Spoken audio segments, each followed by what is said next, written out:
I'm Frank Vaughn. It's April 24th, 2025, and I thought we should take a break for this video from the book review. I will probably do 2 videos today and keep the book review separate.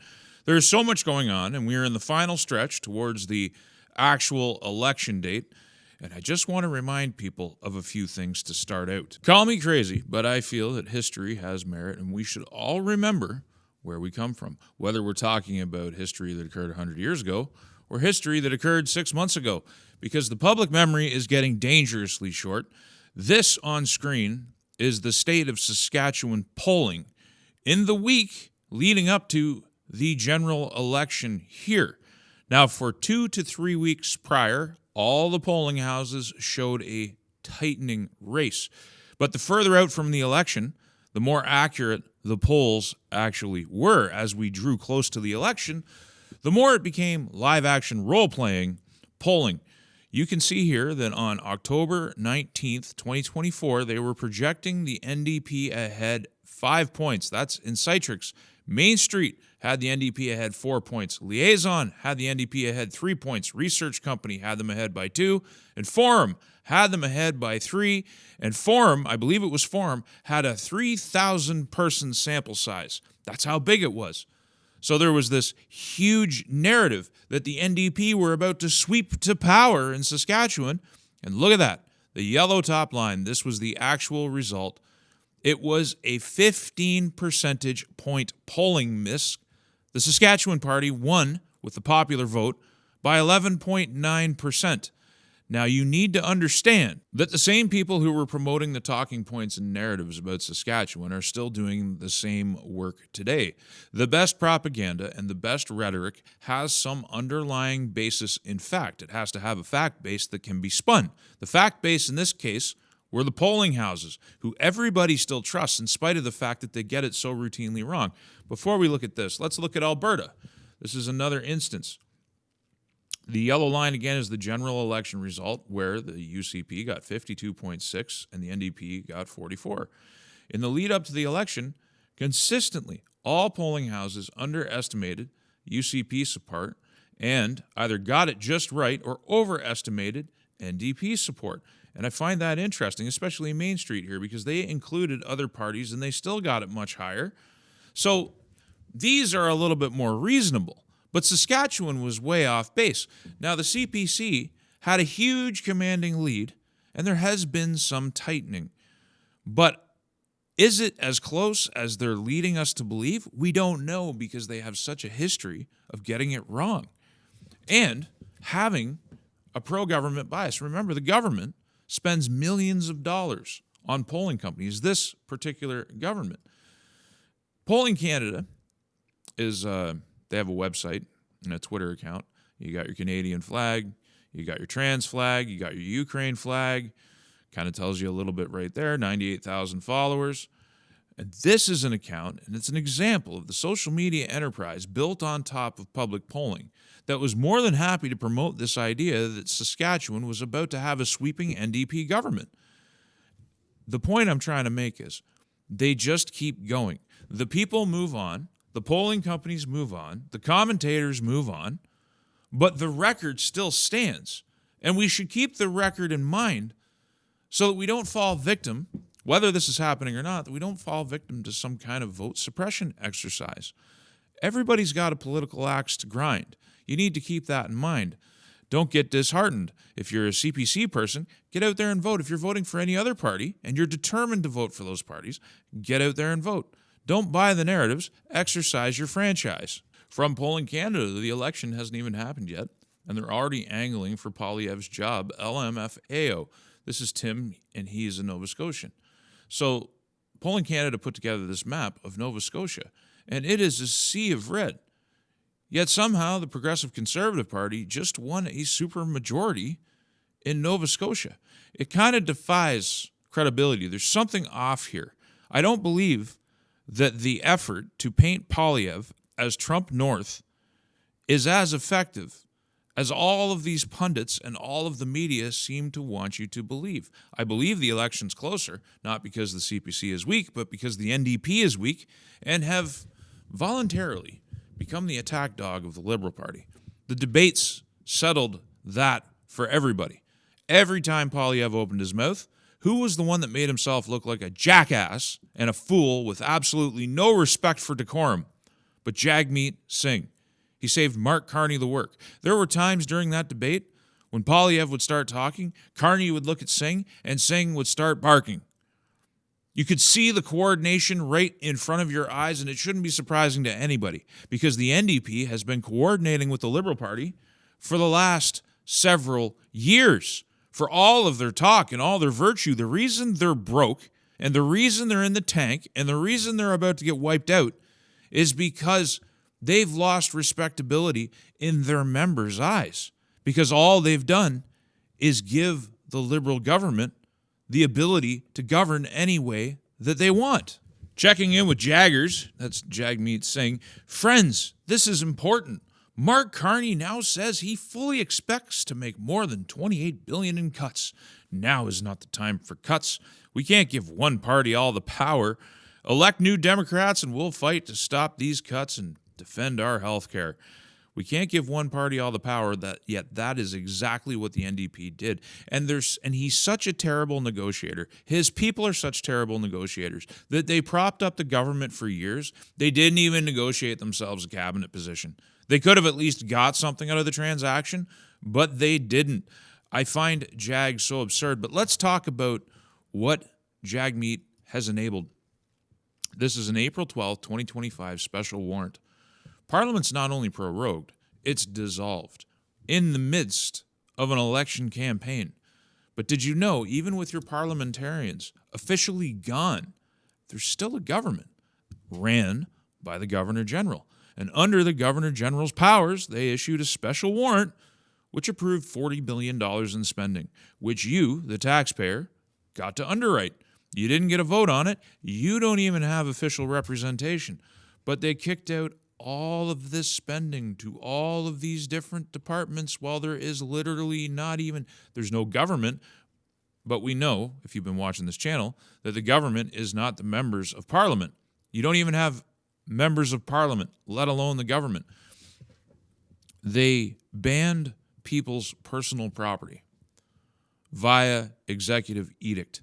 So these orders in council going to the Governor General, circumventing the entire legal process here in Canada. I've got all kinds of problems with the system. You guys know that. But the fact is, this government found a way to circumvent that. They prorogued Parliament and continued to govern without Parliament even in session. This is what the NDP enabled. Full dictatorial power. I'm not saying it's illegal. I'm saying that it's unrestrained now. So you watch. This is what I anticipate. If the Conservative Party of Canada wins a majority government and they try to govern and they find that the Senate opposes them, I hope they've got the balls to use this executive power in the exact same way the Liberals did. So that they can, if their intent is to salvage Canada and to restore some sanity, they may have to resort to this precedent, which the NDP and the Liberal Party set, because they're the ones that used this. They opened the door. And I hope the CPC is smart enough to walk through it. If they find that their agenda is completely opposed, rather than bowing down, they need to fight extra hard because Canada's on the ropes. I have serious doubts that the Conservative Party of Canada can save it. We may be still having the exact same discussions, albeit at a slower and maybe in a calmer way, that we're having about the integrity of the Federation. Polyev is on the record saying he doesn't want to fix equalization and doesn't want to open up the Constitution. That remains a problem, whether he wins or loses. The West still is getting a raw deal. But that being said, the Liberals and the NDP, specifically Jagmeet Singh, have created a situation that can be turned to any political party's advantage. They have essentially dispensed with Parliament. To any American watching this, or to anybody who has a government that's actually representative, this stuff seems unreal. But this is how Canada operates. And the vast majority of our citizens are so disengaged with the political process, they don't even understand how their lives are dictated. We don't have private property rights. The CCFR case has gone to the Court of Appeal. Maybe it'll go to the Supreme Court now. But essentially, the courts have so far said that any private property that you have isn't private at all. That the government can come along and without even a vote of Parliament, they can just seize it from you. Wabcanoe is doing it to seize a development that is properly licensed and properly functioning in the province of Manitoba, and he's going to take it and turn it into a park. Just taking people's personal property because you don't have property rights. In Mark Carney's book, he writes about property rights, but he never tells you the elephant in the room, that Canada doesn't have any. But back to the fake news and fake polling. Wyatt Claypool. This is a complete media fabrication. If you look at where Liberal staffers are in the Ottawa area, they are all jammed into Nepean because the Liberals are in fact worried that Barbara Ball will beat Mark Carney. If the Liberals thought Pierre could be beaten, they'd have committed volunteers to his riding. In fact, Carney is poaching volunteers from Suds and Vanderbilt to help in Nepean, both of which are Liberal incumbents who could lose. Now, Wyatt is an active and involved Conservative Party member, in spite of the fact that he was kicked out of his own nomination process. He's just kept working. But he actually does some really good journalism. And I think it gets lost underneath the fact that he is an open Conservative Party member and a backer of Conservative Party politics, as well as a backer of new parties. He flew at his own expense to Ontario to door knock for New Blue. This guy is into it. He's only 25, too. Like, I have a lot of admiration for him. He gets picked on a lot. I got a soft spot for this guy. I want to call him a kid, but it seems disrespectful, but it's not. I mean it with the most respect. But anyway, the Liberal Party is posting, "Keep knocking doors for Bruce Fanjoy and Mark Carney, Carleton. On April 28th, vote Canada strong." And the Globe and Mail is writing, "Poilievre may lose his Ottawa area riding as Liberals poised to sweep the region." It is a full court press by our captured media to beat the CPC. They don't want them to win. They're trying to evaporate a very strong showing for the party, stronger than Scheer, stronger than Erin O'Toole. Everybody's working overtime. Donald Trump in the United States, Bernier, everything I've said on this channel, they all are unified in their attempt to destroy a CPC led by Pierre Poilievre. And honestly, with all the doubts that I have, I don't like Ukraine. I don't like his public stances on Trump and some other things, but they have a stronger platform than they've had in the last two election cycles. That's for sure. I have absolute, unwavering faith that they will deal with the unjustified targeting of gun owners. There's people who have concerns about that.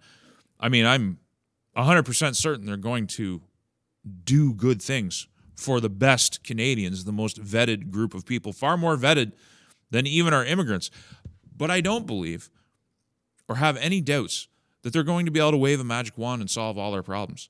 Canada has a lot of issues, but it's not that. When every single bad actor is unified in defeating one party and one person, I'm going that direction. By default, I'm going in that direction. But back to Claypool for just a second. Only 500 people, this thing's been out for 10 hours, only 500 people have liked it, which isn't bad. But I mean, thousands, tens of thousands, hundreds of thousands of people should be aware of the backstory, because that's where all the details are. The rest of this is puffery. Why isn't the Globe and Mail interviewing Claypool? Why isn't the Globe and Mail able to access the same information that Claypool is to draw this conclusion?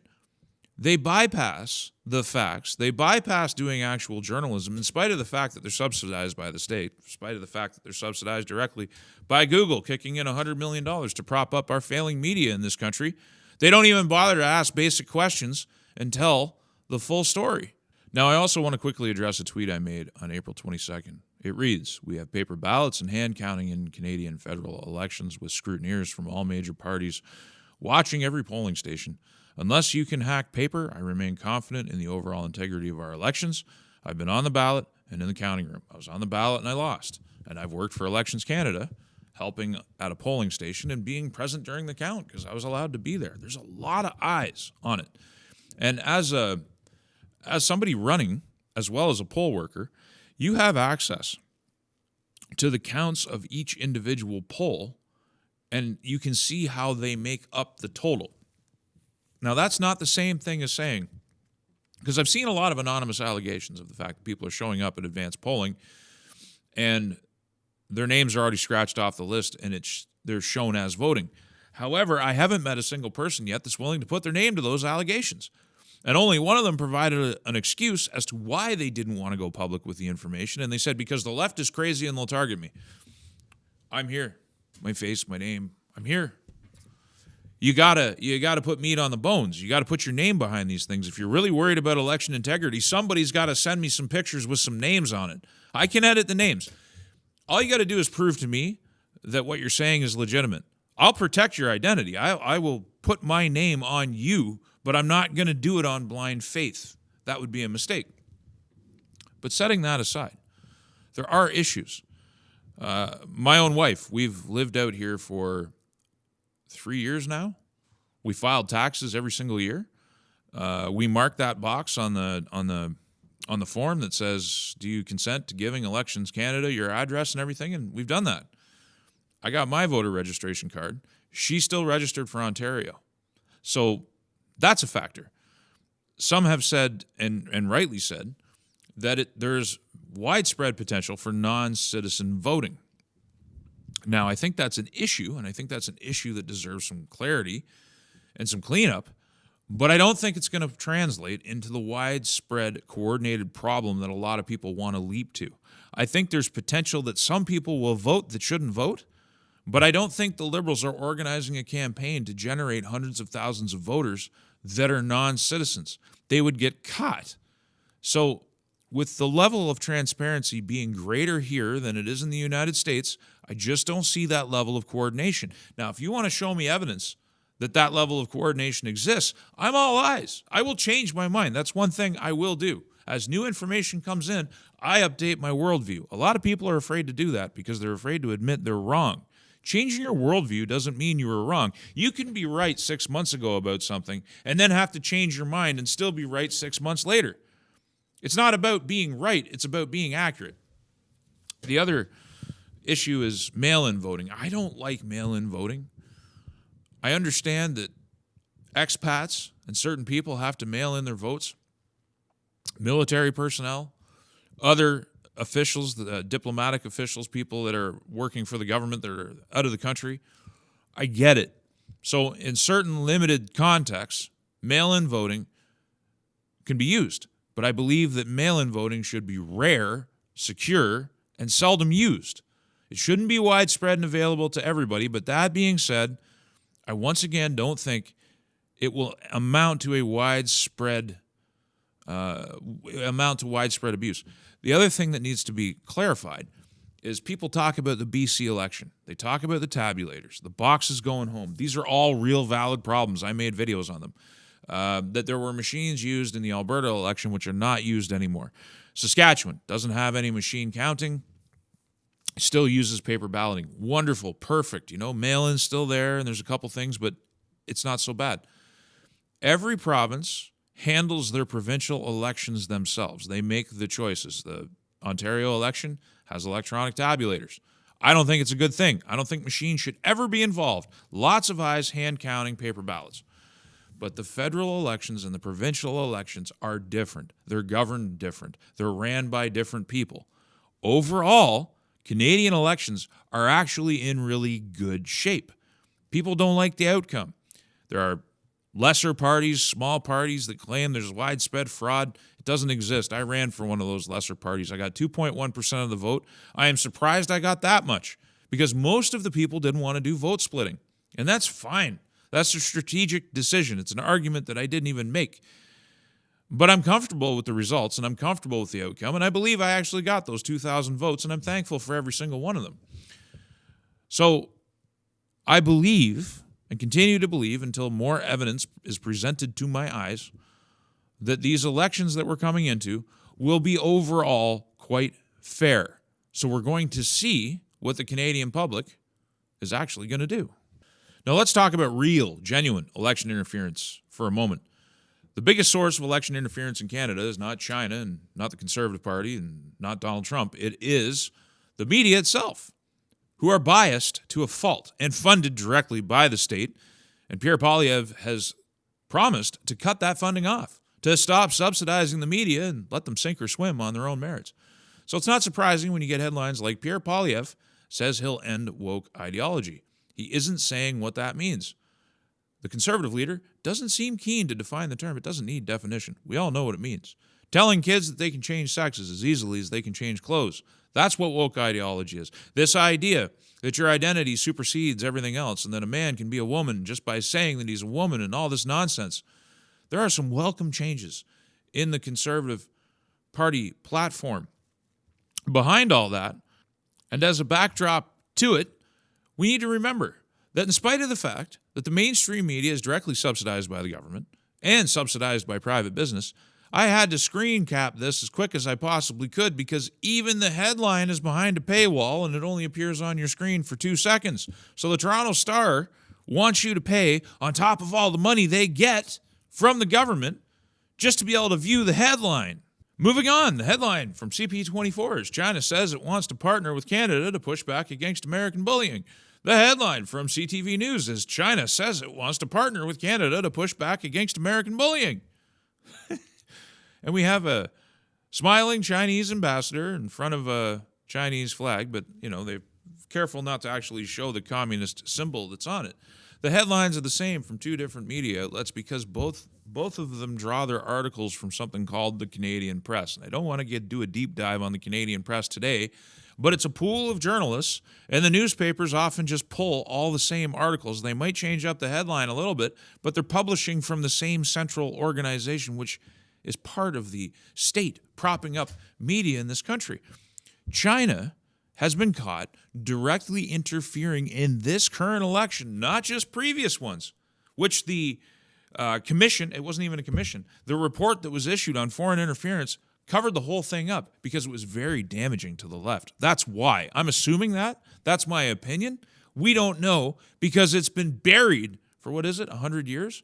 Don't quote me on the 100-year number. It might be 99 years. It might be less. But they buried it. We'll never know the names. And they published this headline. In this election, China has been caught red-handed boosting Mark Carney. And they wrote it up. The headlines in our Canadian media was that Mark Carney targeted by Chinese interference. And then you had to read something like 5 paragraphs deep to find out that the interference is actually in favor of him becoming prime minister. He's China's guy. Meanwhile, CTV and CP24 are talking about getting together to push back against our natural and most reliable geopolitical partner, maybe the most reliable geopolitical partner in the history of the world to any other nation, the Americans. I don't like to use the term best friend, but they are certainly the best national partner anybody on earth has ever had, any nation on earth has ever had. It's not just the capital that they provide to buy our product. It's not just the prosperity that they enable here in Western Canada. In spite of Ottawa's desperation to keep the oil in the ground and the gas in the ground and 150 years of opposition to us rising as a strong, vibrant Western Canada, they have helped us prosper. We exist under their national defense umbrella. We have weakened and depleted our military because they exist. And this is what they want to promote. China, even though Mark Carney in the English language debate highlighted China as our greatest geopolitical adversary, they just pretend that that never happened. I never seen a single headline focused on what that means coming out of Carney's mouth. Instead, the media just keeps on promoting it. I wonder if Carney had made a mistake. Being put on the spot and under pressure in that moment, if China slipped out of his mouth, shouldn't have. But it doesn't matter because the media is not curious, and it's a full court press. Even though China is charging us tariffs, even though we're in the middle of a similar tariff war with China right now, which is going to crush canola producers right here in Western Canada, we're not treating them the same way. It's kid gloves for China, and it's assault rifles for Donald Trump. But what is CBC worried about? The headline is, Elections Canada worker in GTA removed following allegations of voter interference. Liberal candidate in King Vaughan alleges worker was encouraging people to vote Conservative.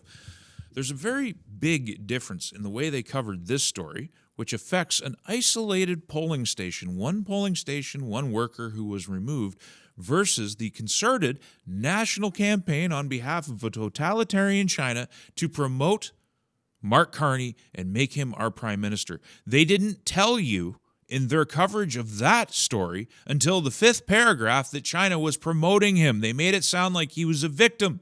But here, they tell you in the subtext what the crime was, and it's a liberal candidate who made the allegation. So they tell you the relevant parties. They tell you what happened. This is how proper articles are supposed to be written. The most important part of the article is the headline. The second most important is the subtext. And then you build it like a burger. This is what I was taught in high school. Yeah, the top paragraph, it was like a 5-paragraph format. Top paragraph contains your most important facts. And as you go down the story, it gets least important. But they inverted that for covering Chinese interference. But they keep that method for this. This is what they do. Another headline from CTV. Conservative plan to tackle tent cities looks like political theater. Experts say. So again, relying on the experts and again, drawing from the Canadian press. The Conservatives are bad. That's the message. Dominating the entire media theater in this country. Everything about them is bad. They want them to lose. Everybody wants the CPC to lose, which is enough to make me want them to win. And that's it for this more normal video. You might see me later today with another part in the Mark Carney book review. I've never put so much time into something that if he loses the election will be completely irrelevant the next day, even though it shouldn't be, because historical memory is so important. And everybody shouldn't lose sight of the fact that Justin Trudeau has been disappeared from the political landscape as though he doesn't exist. He's quiet on social media. Nobody's asking about his whereabouts. It's like he was never prime minister. Nobody should forget that they parachuted in this central banker. And in a fraudulent, it looks fraudulent to me, and scammy, dishonest election for the Liberal Party, they made him prime minister. It was a coronation, not an election, a selection process that had a defined outcome. Nobody should forget that this is who they promoted in the Liberal Party. Nobody should forget that underneath him are all the MPs that sustained Trudeau for all this time. Just like people shouldn't forget that Jagmeet Singh and the NDP propped up the Liberal Party. If I could get one thing out of this message, it's that we need to work on our memories. And maybe it's just something my brain does. I've heard this a couple times this week doing interviews and whatever, that my brain is like a cage for political facts. It traps them all in here, and I've got a really good sense of recall. My wife says that too. I remember the most arcane things. So maybe it's just the way my brain works, but somehow we got to get society and civilization to start remembering things. Short-term memory, medium-term memory, and long-term memory, because context matters. And this is why politicians of all shades and stripes get away with lying their entire careers, because the public forgets to hold them accountable, and I would say forgets even just the facts. I'm Frank Vaughn. If you like the work, please consider supporting it via the website, and I'll see you in the next one.